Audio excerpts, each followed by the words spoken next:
Rema hari ini, Matius 28 ayat 19. Karena itu pergilah, jadikanlah semua bangsa muridku dan baptislah mereka dalam nama Bapa dan Anak dan Roh Kudus.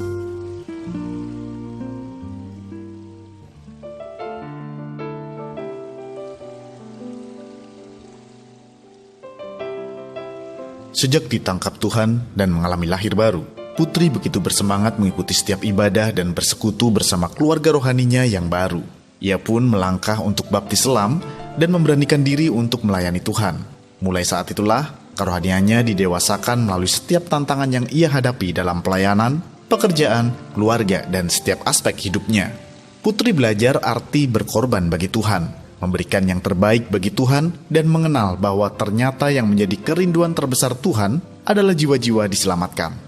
Ia teringat bagaimana Tuhan mengirimkan seseorang untuk menjangkaunya sampai ia bisa sungguh-sungguh mengalami perjumpaan pribadi dengan Tuhan. Dalam hatinya timbul dorongan yang begitu besar untuk dipakai Tuhan menjangkau jiwa. Tak lama kemudian, Tuhan mempercayakan kepadanya jiwa-jiwa untuk diperjuangkan dan digembalakan, supaya kelak anak-anak rohaninya juga bisa dipakai Tuhan untuk menjangkau lebih banyak lagi jiwa bagi Tuhan. Apa yang dialami Putri mungkin tidak asing bagi kita. Seberapa banyak dari kita yang pernah mengalami hal yang sama dengan Putri? Tahukah Anda bahwa pertumbuhan rohani yang seperti itulah yang disukai dan dirindukan oleh Tuhan? Ketika anak-anaknya tidak berhenti hanya cukup menjadi orang yang sudah diselamatkan, sebab Tuhan mau memakai kita lebih.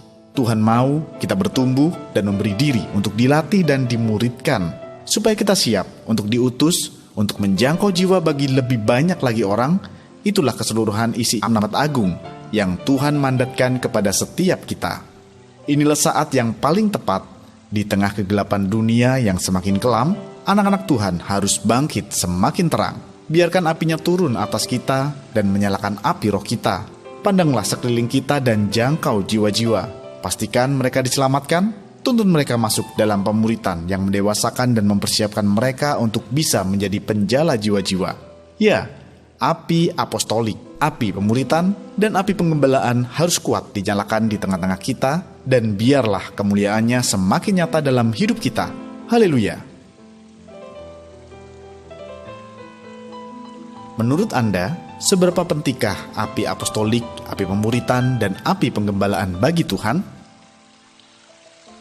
Sudahkah api itu ada dalam diri Anda? Apakah kendala yang Anda hadapi saat Anda ingin mengobarkannya? Apakah komitmen yang bisa Anda buat untuk mulai lebih lagi menangkap api yang istimewa di hati Tuhan itu? Tuliskanlah.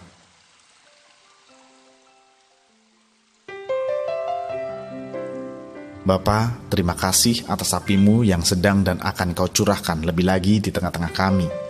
Ini kerinduan kami ya Tuhan, supaya banyak jiwa-jiwa diselamatkan.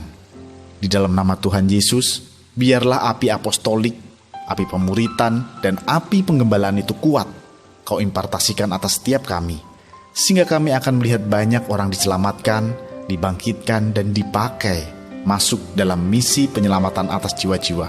Di dalam nama Tuhan Yesus, kami berdoa. Amin.